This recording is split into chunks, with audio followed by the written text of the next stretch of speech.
they convince an entire generation of women to put their babies into daycare and go to work? Let's talk about it. I recently put a reel that talked about that exact topic. I said, how did they convince, I believe that's the wording that I used, an entire generation of women to leave their babies in daycare and go to work? And I had so many comments on it, way more than I usually get. But it was so funny because a lot of the comments, several of them were from stay-at-home moms. So they were saying, hey, listen, there's other people who make other choices with their lives. And I'm like, yeah, literally didn't say that they couldn't. Literally didn't say anything about that, actually. I was just saying in general, how did so many women get convinced to put their babies into daycare? Because I've heard from so many of you in the comment sections, I've heard from many other women in my life that the financial strain is so much, the strain that culture puts on them is so much that they feel like they have to put their kids into daycare and that they have to go to work, or that they have to give their kids to parents or other people to watch, and that they have to go to work in order just to financially make it. So these people feel burdened by that. They wish that their life could be differently. A lot of them are trying to find a part-time work or trying to find something to get out of that grind, but they feel trapped down. They feel like the culture pushed them towards a career, pushed them towards this life of like, this is what you're going to want, and this is what you're always going to want, and you're going to want to go away to work, and you're going to want to leave your kids at daycare. And there's so many women that have said, I don't want that. Like, I had my child and then I realized that wasn't the life that I wanted, but our finances are so built up on the fact that we had two incomes, so I can't stay home. That's right.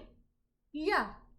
But anyways, so a lot of the comments that I was getting was, well, some people want to have a different lifestyle. Some people like going to work. Some people think daycare is beneficial for their children. Actually never said anything about any of that, so I didn't necessarily disagree with that, but I would encourage people, if you are one of those people who are like, you know what, daycare is supposed to be good for my child, I'm supposed to send them there for their correct socialization, or else they're not going to be able to learn how to be independent from me, and then they're not going to be able to learn how to obey another teacher, or they're not going to be able to learn how to socialize with other kids their own age. I will say our culture has, because there are a lot less stay-at-home moms nowadays, there's a lot less opportunity for other moms to get together, to have their kids together, to socialize with other moms, to have other people be telling their children what to do. But in past times, like, you had a ton of different people who were around your children and telling them things, having them, do things for them or help out in certain areas, having them socialize with people of all different ages. And because there's so many less stay-at-home moms nowadays, that is less often, but that still can be accomplished. I think the craziest thing is that people will say, oh, well, sending my kid to daycare is what they need. Yeah, I see you. Is what they need to be socialized. And there's several studies that I've read. Dr. Erica Comazar talks about this a little bit more, but she just goes into the fact that actually in most cases, the more time you spend in daycare, the less time you actually have with good, solid socialization skills, with behavioral skills, in most cases. Now, that's not to say that there's a great supportive family that's doing a great job with their kids and they send their kids to daycare and that their kids have great social and behavioral skills. I'm sure that there's people like that. But overwhelmingly, the kids who spend more time in daycare struggle more behaviorally. You can listen to Dr. Erica Comazar speak about that. If you just search her name and search daycare, a podcast or video will pop up about that. And she actually has a lot of research that she has put into that. And I always cite her because she's going to say that so much better than what I can tell you as that.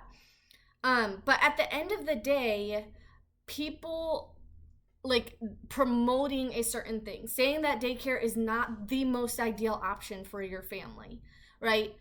If your family is in a situation in which that's the only option, then that is the most ideal option for your family.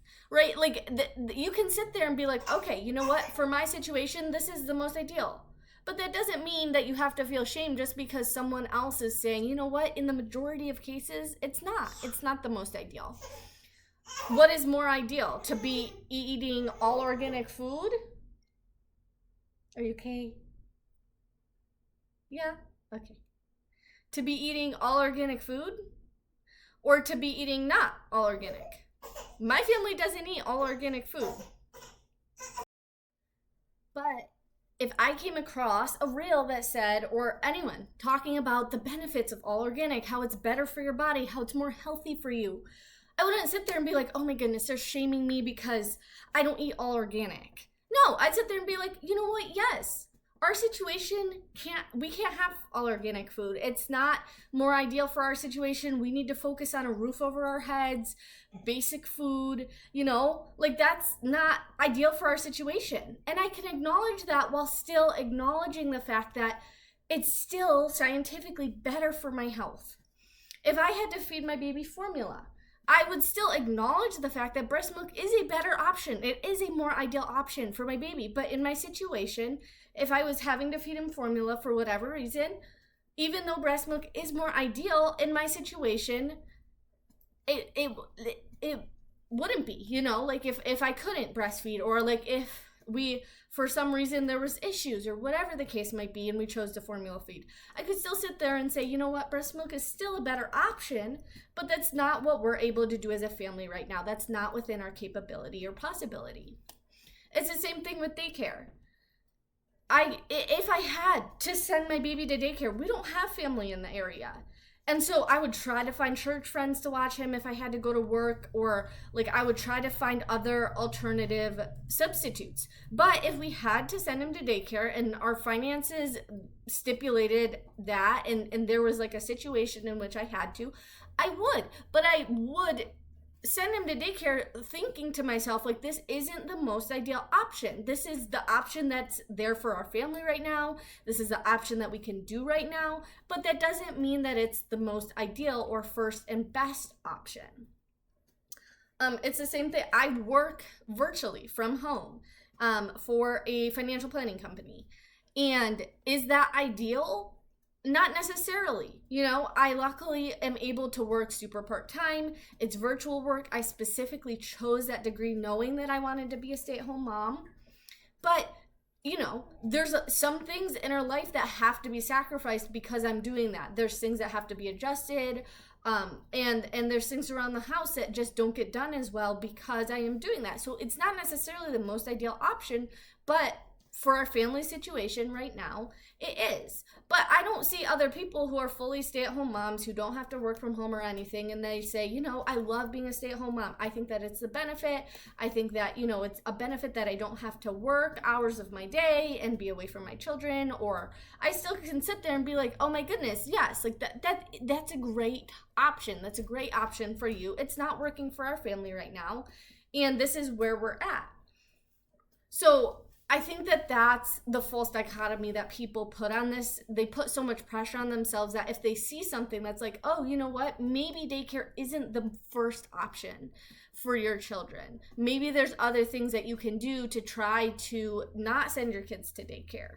But if they have to go, they have to go. And they're going. And so that might be the ideal option for your family, the option that your family can do. Yeah, that's right. Big smiles. So at the end of the day, my point just is with this conversation, we really need to be thinking through, okay, am I feeling shame because someone is sitting there trying to make me feel shame, or am I internalizing what wasn't meant for me? I think a lot of people do. I can sometimes do this myself. I go through something and they are promoting something like, they would be, the all organic groceries. They could be promoting that. And I could sit there and be like, oh my goodness, I feel so much shame. I can't provide this for my family. And and like, we can't do that, right? I could choose to internalize that, the benefits that they're saying, the ideal situation that they're portraying, and feel shame on myself. But that would be me internalizing something that someone else has portrayed. Okay, that's not them meaning to put shame on me. And I think that that's what, unfortunately, our culture has come to, is this assumption that if someone disagrees with you and they promote a value that you don't have, that they must be placing shame on you because you're making a different decision, which isn't necessarily the case. If you like this conversation, I try to attack countercultural topics and switch the narrative and are thinking a little bit about them. So if that's interesting to you, go ahead and click that subscribe button.